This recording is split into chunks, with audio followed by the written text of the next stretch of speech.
যেখানেই পাম সেখানেই জাম, এরকম একটা পরিস্থিতিতে আমরা আছি। না পারতাছি কেউ বলতাম, না পারতাছি আমরা গাড়ি তুই হাঁটতে যাইতাম। আমার হিসাবে এই তেলটা রাত 12টার পর দেওয়ার দরকার, তাহলে আর পাবলিকেরও ভোগান্তি হবে না, ড্রাইভার স্টাফেরও ভোগান্তি হবে না।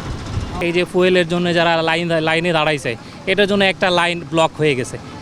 এই রোডটাতে, গুলশানের যে রোডটাতে আমরা জ্যামের মধ্যে পড়ে থাকতেছি, এটার জন্য অন্যতম কারণ কিন্তু এটা।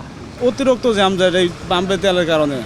এই যে মনে করেন যে এই থেকে বাড্ডা লিঙ্ক রোড থেকে জ্যাম ঠেলতে ঠেলতে এই পর্যন্ত এলাম, এই শুধু পাম্পের তেলের কারণে, জ্যামের কারণে। গুলশান 1 নাম্বার থেকে মহাখালী আমতলী পর্যন্ত যাইতে সর্বনিম্ন 4 ঘন্টা সময় লাগতেছে। আমি 1 নাম্বার থেকে এই পর্যন্ত আসছি 2.5 ঘন্টা আসছি এই পর্যন্ত। তেল নাই গাড়ির মধ্যে, আমার তেল লমু পাম্পে, এই পাম্প লাগার যাইতে যাইতে তেল শেষ, গাড়ি বন্ধ হয়ে যাবো, এরকম পরিস্থিতি।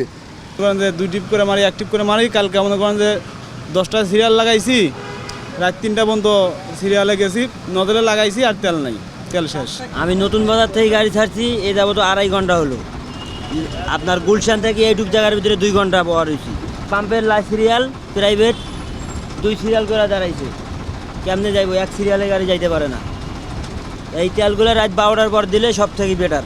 সিলভার টিপ কন্ট্যাক্টে তৈরি, নিরাপদ ও নান্দনিক। ক্লিক সুইচ নির্ভরতা জীবন জুড়ে।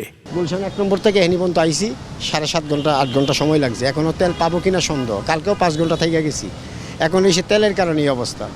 এই জামজটে রাস্তা ছোট হয়ে গেছে, ডাবল করে গাড়ি রাখছে, এই কারণে হয়েছে জাম। আসলে অনেক ভোগান্তির বিষয়, মানুষ আসলে এটা নিয়ে দীর্ঘ একটা প্রতীক্ষার একটা ইস্যু হয়ে দাঁড়ায় গেছে আমাদের জন্য। আমাদের এই যে ফুয়েল পাসের যে ইস্যুটা আমরা দেখতেছি, এটা দিয়েও আমরা সময় মতো কিন্তু এটা নিতে পারতেছি না। তেলটা একটা স্পেসিফিক কয়টা পাম্পের জন্য আমাদেরকে কিন্তু ইস্যু করে দিয়ে দিছে।